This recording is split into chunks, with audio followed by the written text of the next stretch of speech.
Hello everyone, today we are going to do paper code BEGS 185 English Language Teaching। ठीक है, तो आज हम इसके कुछ क्वेश्चंस करने वाले हैं जो कि आपके दिसंबर एग्जाम के लिए इम्पॉर्टेंट होने वाले हैं। ठीक है, तो अगर आपने अभी तक चैनल को सब्सक्राइब नहीं किया है तो आप चैनल को सब्सक्राइब कर लें। ठीक है, अगर आपको आज की क्लास पसंद आती है तो आप वीडियो को लाइक ज़रूर करें और अपने दोस्तों के साथ शेयर करें। ठीक है, अगर आपको इस सब्जेक्ट के गेस्ट पेपर परचेज़ करना चाहते हैं तो आप क्या करें, गूगल में जाएं, वहाँ पे लिखें shop.hindustannowledge.com। जब आप इस वेबसाइट को खोलेंगे तो ऐसा इंटरफेस खुलेगा। वहाँ पे आप आपका जो भी पेपर कोड है, जैसे कि अभी हम देखेंगे BEGS 185। ठीक है, इसमें आपको हिंदी इंग्लिश दोनों ही लैंग्वेज में क्या है, आपको गेस्ट पेपर परचेज हो जाएंगे। यहाँ से जैसे आप जाएंगे, ठीक है, तो आप जैसे यहाँ पे बाय नाउ करके क्लिक करके यहाँ से अपने गेस्ट पेपर्स को परचेज कर सकते हैं। अगर आपको यहाँ से कोई भी प्रॉब्लम आती है गेस्ट पेपर परचेज करने में तो आप क्या कर सकते हैं, यहाँ पे हमारा ये व्हाट्सएप नंबर दिया गया है, इस पर आप हमें टेक्स्ट कर सकते हैं। ठीक है, 9580023321 ये हमारा व्हाट्सएप नंबर है। आप यहाँ पे हमें मैसेज करें। ठीक है, तो यहाँ पे आपको क्या है, आपकी क्वेरी सॉल्व हो जाएगी और आपको गेस्ट पेपर या फिर जो भी आपकी क्वेरी होगी उसको हम सॉल्व कर देंगे। ठीक है, तो अब हम पहले क्वेश्चन की तरफ चलते हैं। What do you understand by language registers, give suitable examples to illustrate your answer. तो ठीक है, इस क्वेश्चन में हमें क्या बताना है कि लैंग्वेज रजिस्टर्स क्या होते हैं। ठीक है, और हमें उसके कुछ एग्जाम्पल्स देने हैं ताकि हम उनको इलस्ट्रेट कर सकें। So first is, language is a powerful tool that we use in different ways depending on the situation, the people we are talking to and the purpose of our communication। अब language का एक बहुत powerful tool है, ठीक है, जिसकी मदद से हम क्या कर सकते हैं, ठीक है, हम क्या करते हैं, लोगों से बातें करते हैं या फिर हम कम्युनिकेशन करते हैं। ठीक है, so these different ways of using language are called language registers. अब जो ये अलग अलग तरीके जो वेज होते हैं, ठीक है, जिनसे हम जिसमें हम लैंग्वेज को यूज़ करते हैं उनको क्या बोलते हैं, लैंग्वेज रजिस्टर्स। ठीक है, different ways of using language are called language registers. A language register refers to the level of formality और style of language we choose in a particular context. Just like we wear different clothes for different occasions, we also use different styles of language in different situations. अब जैसे कि अगर मान लो कोई party होती है तो हम अलग टाइप के क्लोथ्स पहनते हैं, कोई फॉर्मल मीटिंग होती है तो उसमें हम अलग टाइप के क्लोथ पहनते हैं। तो वैसे ही जैसे हम ओकेजन्स पे अलग अलग कपड़े पहनते हैं, वैसे ही हम अलग अलग सिचुएशंस के लिए क्या करते हैं, अलग अलग स्टाइल की लैंग्वेज को यूज़ करते हैं। ठीक है, registers helps us communicate appropriately and effectively. अब रजिस्टर्स की मदद से क्या होता है, हम इफेक्टिवली और अप्रोप्रिएटली कम्युनिकेट कर पाते हैं। They guide us on how formal और इनफॉर्मल वी शुड बी, मतलब वो हमें गाइड करते हैं कि हमें कितना फॉर्मल होना है या फिर कितना इनफॉर्मल होना है, किस तरीके के वर्ड हमें यूज़ करने चाहिए, किस तरीके के वर्ड सूटेबल होंगे, और how should be structure out sentences. ठीक है, पहला है आपका फ्रोजन रजिस्टर या फिर static register. So the frozen register is the most formal and fix type of language. ये जो फ्रोजन रजिस्टर होते हैं ये क्या होते हैं, it is the most formal and fix type of language. इसमें जो हम वर्ड यूज़ करते हैं they are rarely change over time, यानी कि ये टाइम के साथ बहुत ही कम चेंज होते हैं क्योंकि ये क्या होते हैं, स्टैटिक रजिस्टर होते हैं। It is often use in serious situations and traditional ceremonies. For example, religious texts such as Our Father who art in heaven, national pledges or the constitutions, famous quotes that are always said in the same form. So in this register the language stays the same each time it is used, यानी कि कितने भी बार हम language इसको use कर लें तो वो रजिस्टर में क्या होती है, वो लैंग्वेज सेम ही रहती है। ठीक है, second is formal register. The formal register uses carefully organized and structured language। अब जो हमारा फॉर्मल रजिस्टर होता है ना, उसमें क्या होता है, बहुत ही केयरफुली ऑर्गेनाइज्ड और स्ट्रक्चर्ड लैंग्वेज को यूज़ किया जाता है। It avoids slang, contraction and casual expressions, यानी कि फॉर्मल जो रजिस्टर्स होते हैं उसमें हमें कैजुअल एक्सप्रेशंस और स्लैंग देखने को नहीं मिलते हैं। So these registers is often use in academic, professional और ऑफिशियल सेटिंग, यानी कि ये एकेडमिक, प्रोफेशनल और ऑफिशियल सेटिंग्स में यूज होते हैं। For example, a school essay, the results of the study indicate a significant improvement in performance. A business letter और an official email, speeches और प्रेजेंटेशन, ये सब इसके एग्जांपल्स हैं। In the formal register the tone is serious and respectful and the grammar rules are strictly followed. अब जो भी formal register होता है उसमें जो टोन होती है वो बहुत सीरियस और रिस्पेक्टफुल होती है, ठीक है, और यहाँ पे ग्रामर रूल्स को बहुत ही स्ट्रिक्टली फॉलो किया जाता है। Third is consultative register. The consultative register is less formal than the formal register but still polite and respectful। यानी कि जो formal register होता है उससे ये थोड़ा कम formal होता है, but फिर भी ये क्या होता है, polite और respectful होता है। It is used when we seek advice, give information or interact with people we are not very close to. There is usually a two-way conversation। इसमें क्या होता है, usually दो वे का conversation होता है, ठीक है। For example, a teacher speaking to the students, if you have any doubts please ask during the consultation period। a doctor talking to the patient, a shop assistant helping a customer। तो ये क्या है, एक two way conversation है, ठीक है। So this register uses polite expressions like please, thank you and could you. तो इस रजिस्टर में क्या होता है, मोस्टली ऐसे एक्सप्रेशंस होते हैं, पोलाइट एक्सप्रेशंस होते हैं, जैसे कि please, thank you, could you, ठीक है। Fourth is casual register or informal register। So the casual register is used with friends, family members and people we know well, ठीक है। It includes everyday language, relax grammar and even slang. यानी कि इसमें क्या होती है, everyday language होती है, ग्रामर होती है, ठीक है, रिलैक्स ग्रामर होती है, यहाँ तक कि स्लैंग वर्ड्स भी होते हैं। So the tone is very friendly and natural. For example talking with friends, hey what's up, ठीक है, ये क्या हो गई, हमारी इनफॉर्मल टोन हो गई, ठीक है। टेक्स्ट मैसेजेस हो गए, हमारे इनफॉर्मल डिस्कशंस हो गए किसी भी रिलैक्स सेटिंग में। So this register does not require strict grammar and people often use contractions like can't, won't और I am, ठीक है। फिफ्थ है intimate register. The intimate register is use with the people we are emotionally close to, such as family members, partners और very close friends. It includes personal and private language. अब जो हमारा intimate register होता है वो हम किसके साथ यूज़ करते हैं, जिसके साथ हम बहुत इमोशनली कनेक्टेड होते हैं, जैसे कि हमारे फैमिली मेम्बर्स हो गए, पार्टनर हो गए या फिर क्लोज फ्रेंड हो गए, ठीक है। इसमें हमारी पर्सनल और प्राइवेट लैंग्वेज इंक्लूड होती है। For example parents talking to their childrens, couple using pet names, whispering secrets to a close friend। So this register often includes gestures, shared memories और inside jokes, ठीक है। अब हम conclusion देखेंगे। Language registers help us communicate appropriately in different situations. अब जो language registers होते हैं वो हमें हेल्प करते हैं कि हम कम्युनिकेट करें प्रॉपरली या फिर अप्रोप्रिएटली, जितने भी अलग अलग सिचुएशंस होती हैं उनमें, ठीक है। They guide us on how to choose our words, tone and style depending on who we are talking to। ये हमें गाइड करते हैं कि हमें कैसे वर्ड्स यूज़ करने चाहिए, क्या टोन यूज़ करनी चाहिए, ठीक है, on the style depending on which we are talking to। Using the right register shows respect, build good relationships and help us express our ideas clearly। अब जब हम सही रजिस्टर को यूज़ करेंगे तो वो क्या करता है, रिस्पेक्ट शो करता है, अच्छे रिलेशनशिप को बिल्ड करता है and it helps us to express our ideas clearly.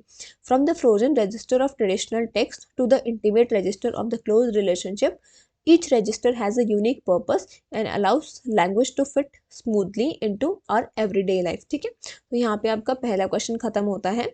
अगर आपने अभी तक चैनल को सब्सक्राइब नहीं किया है तो चैनल को सब्सक्राइब कर लें और साथ में हमारे टेलीग्राम ग्रुप में ज्वाइन कर लीजिएगा, जिसका कि लिंक आपको डिस्क्रिप्शन बॉक्स में मिल जाएगा। वहाँ पे आपको सारी क्लासेस की अपडेट मिलती रहेंगी और ये वीडियो अपनी दोस्तों तक भी शेयर करना, ठीक है। अब सेकंड क्वेश्चन की तरफ चलते हैं। Discuss the methods to improve writing skills among students from different linguistic, cultural and class backgrounds. अब हम क्या पढ़ेंगे, डिफरेंट टाइप ऑफ मेथड्स पढ़ेंगे जिससे कि राइटिंग स्किल्स को इम्प्रूव किया जा सके among the students from different linguistic, cultural and class backgrounds, ठीक है। पहले हम इंट्रोडक्शन देखें कि what is writing. So writing is an important skill for a students as it helps them express their thought, communicate ideas and succeed in academics and life. Writing क्या है, एक बहुत ही इंपॉर्टेंट स्किल है किसी भी student के लिए, क्योंकि वो हेल्प करता है उन्हें उनके थॉट्स को एक्सप्रेस करने में, उनके आइडियाज़ को कम्युनिकेट करने में और उनको सक्सीड करने में in their life and their academics. However, students from different linguistic, cultural and class backgrounds may face challenges in writing. Teachers can use various methods to help all students improving their writing skills, ठीक है। अब जो teachers है ना वो अलग अलग methods को यूज़ कर सकती हैं ताकि वो अपने स्टूडेंट्स की राइटिंग स्किल्स को इम्प्रूव कर सकें। First is understanding students background. सबसे पहला स्टेप क्या होता है in improving writing skills, that is to understand the students background. ठीक है, कि स्टूडेंट किस बैकग्राउंड से बिलोंग करता है। Students from different languages, cultures and social classes में have different experiences and knowledge. अब हमारी अगर डिफरेंट लैंग्वेज होगी, कल्चर होगी या फिर सोशल क्लासेस होंगे तो हमारे अलग एक्सपीरियंस भी होंगे, अलग नॉलेज होगी।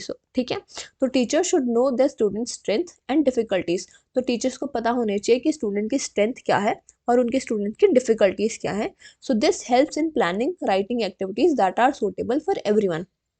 तो इस हिसाब से हम क्या कर सकते हैं, जो टीचर होते हैं वो प्लानिंग कर सकते हैं उन राइटिंग एक्टिविटीज़ का जो कि सूटेबल होते हैं सबके लिए। Second is building vocabulary and language skills. So students from different linguistic backgrounds may need extra support in vocabulary and grammar. अब देखिए, जो अलग अलग लिंग्विस्टिक बैकग्राउंड से जो स्टूडेंट्स होते हैं उनको क्या होता है, एक्स्ट्रा सपोर्ट की ज़रूरत होती है वोकैबुलरी और ग्रामर में। Teachers can introduce new words through reading, discussion and word games. अब टीचर्स क्या कर सकते हैं, फन मेथड से क्या कर सकते हैं, नए नए वर्ड्स को इंट्रोड्यूस करा सकते हैं, जैसे कि रीडिंग हो गया या फिर डिस्कशन हो गया या फिर कोई वर्ड गेम्स हो गए। ठीक है, using simple clear language and visual aids can help student understand difficult words. ठीक है, सिंपल या फिर क्लियर लैंग्वेज को यूज़ करके एंड विजुअल एड्स को यूज़ करके क्या कर सकते हैं, जो स्टूडेंट्स हैं वो डिफिकल्ट वर्ड्स को सीख सकते हैं। Encouraging students to practice writing new words in sentences also improves their language skills. ठीक है, third is encouraging reading. Reading and writing go hand in hand, यानी कि रीडिंग और राइटिंग जो है वो हैंड इन हैंड होती है। Students who read regularly develop better writing skills. जो स्टूडेंट्स क्या करते हैं, रेगुलरली पढ़ते हैं, उनकी राइटिंग स्किल्स भी बेटर होती जाती हैं। So teacher can provide reading materials that reflect different cultures and interest. So this can include stories हो गए, आर्टिकल्स हो गए, आपके पोएम्स हो गए। ठीक है, so student can also read text in their own language and right about them in language of instructions which improves both understanding and expression. अब देखिए, स्टूडेंट क्या कर सकते हैं, अपनी भाषा में किसी भी टेक्स्ट को पढ़ें और उसको किसी और भाषा में लिखें जिसमें कि इंस्ट्रक्ट किया गया है। इससे क्या होता है, उनकी अंडरस्टैंडिंग भी बढ़ती है और उनका एक्सप्रेशन भी बढ़ता है। ठीक है, so fourth is using writing prompts. Writing prompts are useful for encouraging students to write freely. अब प्रॉम्प्ट्स लिखना क्या है, स्टूडेंट्स के लिए वो क्या इनकरेज करता है उनको कि वो फ्रीली लिखें। ठीक है, prompts can be related to students daily life experience और कल्चरल बैकग्राउंड्स। अब जो भी ये प्रॉम्प्ट्स होते हैं ये किससे रिलेटेड हो सकते हैं, स्टूडेंट के डेली लाइफ से, उनके एक्सपीरियंसेस से और उनके कल्चरल बैकग्राउंड से। So this makes writing more meaningful and interesting. इसकी वजह से क्या होती है, जो राइटिंग होती है वो और मीनिंगफुल और इंटरेस्टिंग बनती है। For example, students can write about a festival in their community और a family tradition. So this method help student feel confident and motivated to write. तो फॉर एग्जाम्पल, क्या स्टूडेंट क्या कर सकते हैं, जैसे कि उनकी कम्युनिटी में कोई फेस्टिवल हुआ होगा तो वो उसके बारे में लिख सकते हैं। इस मेथड से क्या होता है, उन्हें कॉन्फिडेंट फील होता है और वो मोटिवेटेड रहते हैं लिखने के लिए। Fifth is pair learning and group working. Working in groups और pairs allows students to learn from each other. अगर हम ग्रुप में काम करते हैं या फिर पेयर्स में काम करते हैं तो हमें क्या मिलता है, एक दूसरे से सीखने का मौका मिलता है। स्टूडेंट्स क्या करते हैं, अपने आइडियाज़ को शेयर करते हैं, फीडबैक देते हैं और एक दूसरे की मिस्टेक्स को ठीक करते हैं। Pair learning helps students from different backgrounds understand different perspective and improve their writing. अगर हम ग्रुप में काम करेंगे तो उसमें अलग अलग बैकग्राउंड्स के लोग होंगे तो हम अलग अलग पर्सपेक्टिव्स को सीख सकते हैं और अपनी राइटिंग को इम्प्रूव कर सकते हैं। So teacher can organise group activities where students collaborate to write stories, reports और essays। ठीक है, sixth is providing clear instructions and examples. Students may struggle with writing if they do not understand the task. Student को क्या हो सकता है, बहुत struggle हो सकती है लिखने में अगर उन्हें टास्क समझ ना आए। Teachers should give clear instructions and examples, यानी कि टीचर्स को बहुत ही क्लियर इंस्ट्रक्शंस और एग्जांपल्स देने चाहिए ताकि स्टूडेंट्स समझ पाएँ कि टीचर क्या इंस्ट्रक्शन दे रहे हैं उन्हें। ठीक है, शोइंग अ मॉडल ऐसे और paragraphs help students see how ideas are organised. अगर स्टूडेंट्स क्या करते हैं, अगर किसी पैराग्राफ को देखेंगे या फिर मॉडल ऐसे को देखेंगे तो उन्हें समझ आएगा कि हमें आइडियाज़ कैसे ऑर्गेनाइज करने हैं। ठीक है, teachers can also break down writing task into smaller steps such as brainstorming, outlining, drafting and revising. तो टीचर क्या कर सकते हैं, कभी कभी जो राइटिंग टास्क हैं उनको स्मॉलर स्टेप्स में भी ब्रेक डाउन कर सकते हैं, जैसे कि पहले उन्होंने ब्रेनस्टॉर्मिंग कराया, फिर आउटलाइनिंग कराई, फिर ड्राफ्टिंग कराया और फिर रिवाइजिंग कराई, ठीक है। Seventh is encouraging revision and feedback. So feedback is very important for improvement. और फीडबैक क्या होता है, बहुत ही इंपॉर्टेंट होता है हमारे इम्प्रूवमेंट के लिए, ठीक है। Teacher should give positive constructive feedback on grammar, vocabulary and ideas. Teachers को क्या करना चाहिए, एक पॉजिटिव और कंस्ट्रक्टिव फीडबैक देना चाहिए ग्रामर, वोकैबुलरी और हमारे आइडियाज़ पे, ठीक है। Encouraging students to revise their work helps them learn from mistake and develop better writing skills. अगर हम स्टूडेंट्स को एनकरेज करेंगे, ठीक है, कि वो अपनी मिस्टेक्स से सीखें, तो इस वजह से क्या है, वो अपनी राइटिंग स्किल्स को भी बेटरली डेवलप कर पाएंगे। Peer feedback can also be effective as students learn to evaluate writing critically.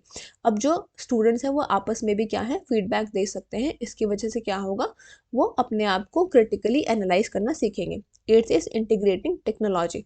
Technology can support writing skills. अब टेक्नोलॉजी की वजह से क्या होता है, राइटिंग स्किल्स भी सपोर्ट होती हैं। Student can use word processor, online dictionaries and educational apps to practise writing. यानी कि वो ऑनलाइन डिक्शनरीज वगैरह को यूज़ कर सकते हैं, एजुकेशनल ऐप्स को यूज़ कर सकते हैं अपनी राइटिंग की प्रैक्टिस के लिए। Digital tools can make writing interactive and fun, specially for students from diverse backgrounds, ठीक है। अब हम इसका कंक्लूजन देखेंगे।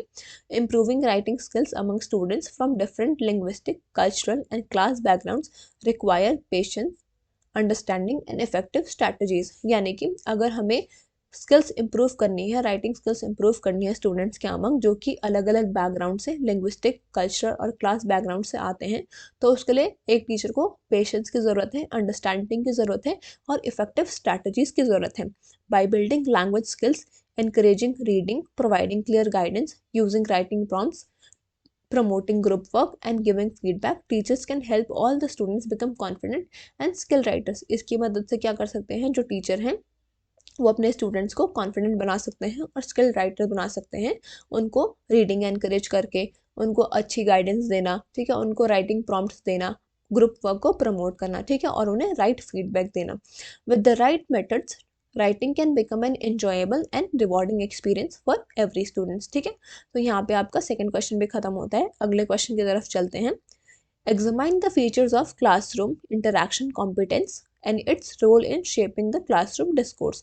अब हमें फीचर्स बताने हैं क्लासरूम इंटरेक्शन कॉम्पिटेंस के और उसका रोल बताना है कि वो क्लासरूम डिस्कोर्स को कैसे शेप करता है, ठीक है।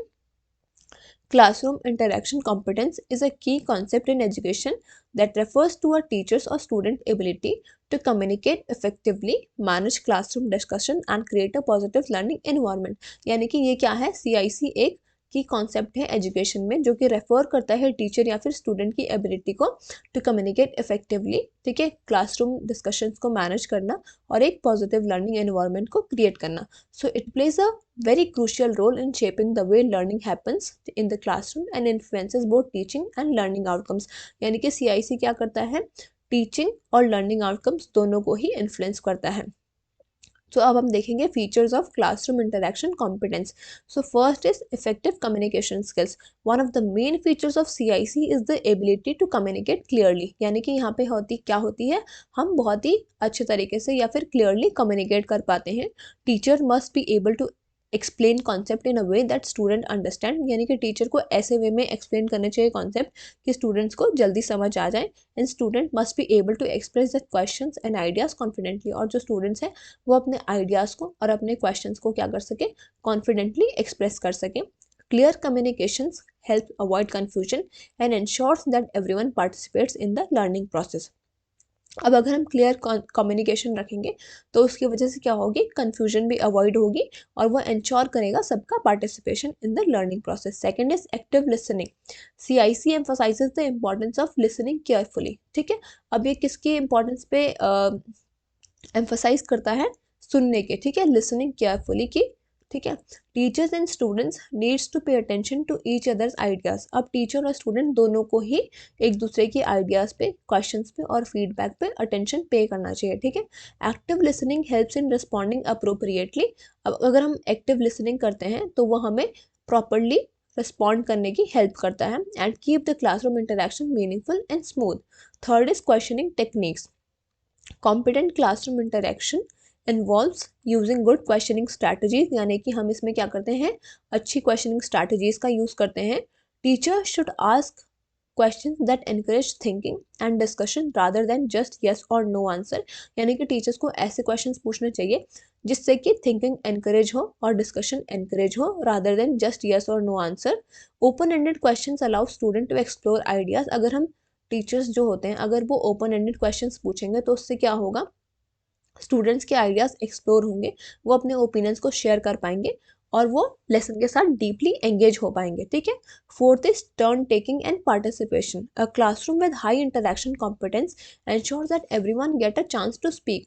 अगर किसी क्लासरूम में क्या होगी, ज़्यादा हाई इंटरेक्शन कॉम्पिटेंस होगा तो उसमें क्या होगा, जो सब हैं उनके पास बोलने का मौका होगा। CIC involves managing turns in discussion so that students do not interrupt each others and everyone voice is heard।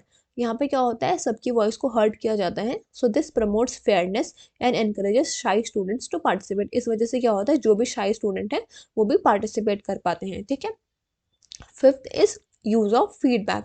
Feedback is an essential part of CIC। जो फीडबैक है वो बहुत ही इंपॉर्टेंट पार्ट होता है CIC का। टीचर प्रोवाइड्स करेक्टिव और supportive feedback to help students improve and student also give feedback by asking questions और sharing their understanding. अब क्या होता है, टीचर और स्टूडेंट दोनों ही एक दूसरे को फीडबैक देते हैं। Constructive feedback creates a learning atmosphere where mistakes are seen as a part of learning process. अब जो कंस्ट्रक्टिव फीडबैक होता है वो एक लर्निंग एटमॉस्फेयर को क्रिएट करता है जहाँ पे कि मिस्टेक्स को क्या देखा जाता है, as a part of their learning process. ठीक है। Sixth is flexibility and adaptability. Teachers with strong CIC can adjust their teaching style according to students' responses. अब जो टीचर्स होते हैं उनके अगर strong CIC होगा तो वो क्या करेंगे, वो अपनी टीचिंग स्टाइल को एडजस्ट कर सकते हैं according to the student responses, यानी कि जैसे स्टूडेंट रेस्पॉन्स करते हैं उस हिसाब से वो अपनी टीचिंग स्टाइल को क्या करते हैं, एडजस्ट कर लेते हैं। So if a concept is unclear they can explain it differently और यूज एग्जाम्पल्स। अगर मान लीजिए कोई कॉन्सेप्ट अगर अनक्लियर होता है तो वो अपने कॉन्सेप्ट को क्या होते हैं, दूसरे तरीके से एक्सप्लेन कर सकते हैं और एग्जाम्पल्स देके एक्सप्लेन कर सकते हैं। सिमिलरली स्टूडेंट्स में adapt their communication style depending on the classroom environment. So this flexibility makes interaction more effective. So इस फ्लेक्सिबिलिटी की वजह से क्या होता है, जो इंटरेक्शन होता है वो और इफेक्टिव हो जाता है। ठीक है। Seventh is non verbal communication. So CIC is not only about words. अब जो CIC है वो सिर्फ वर्ड्स के बारे में नहीं है। Gestures, facial expression, eye contacts and body language are also important to convey meaning and maintain engagement. यानी कि जो हमारे जेस्चर्स होते हैं, फेशियल एक्सप्रेशन होते हैं, आई कॉन्टैक्ट होता है या फिर बॉडी लैंग्वेज होता है, वो भी बहुत इंपॉर्टेंट होता है किसी भी मैसेज या फिर मीनिंग को कन्वे करने के लिए और एंगेजमेंट को मेंटेन करने के लिए। So non-verbal cues often support verbal messages and help in managing the classroom effectively. Okay. So अब हम देखेंगे role of CIC in shaping classroom discourse. So classroom discourse refers to the way communication happen in the classroom.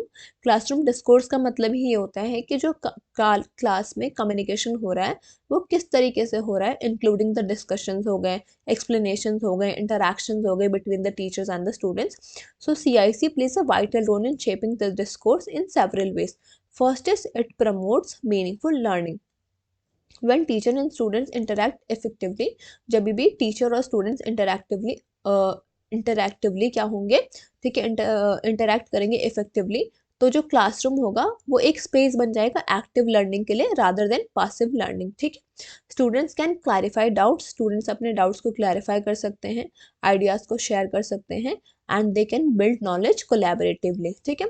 Second is encourages students participation. अब यहाँ पे क्या होता है, और teacher with high CIC can create an inclusive environment where all students feel comfortable expressing their thought. यानी कि जो टीचर होंगे अगर उनके हाई CIC होगा तो वो क्या कर सकते हैं, वो एक इंक्लूसिव एनवायरनमेंट क्रिएट कर सकते हैं क्लास में जहाँ पे कि जो सारे स्टूडेंट्स हैं वो कंफर्टेबल फील करें to express their thoughts. So this active participation improves the confidence and communication skills. Okay.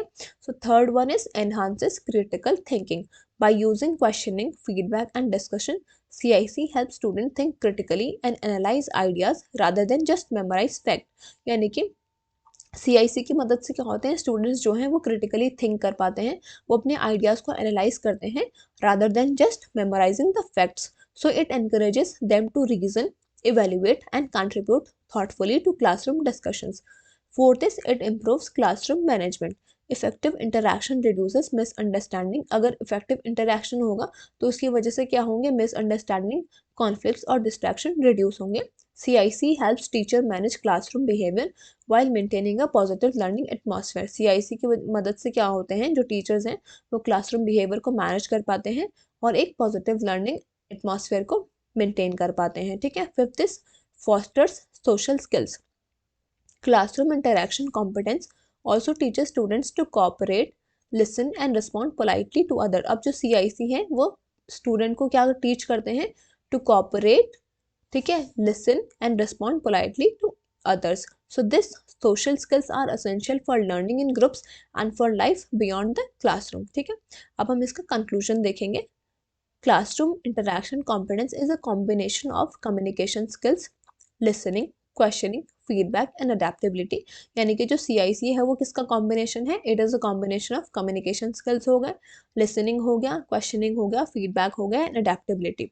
So it shapes classroom discourse by encouraging participation हो गया, critical thinking and meaningful learning। So both teachers and students benefit from CIC as it creates a collaborative, engaging and supporting learning environment where knowledge and ideas can flow freely। ठीक है। तो ये आपके सारे important questions हो गए दिसंबर exam के लिए। तो आप इस वीडियो को पूरा देखें। ठीक है। वीडियो पसंद आए तो आप वीडियो को लाइक करें और चैनल को सब्सक्राइब करना ना भूलें। Thank you.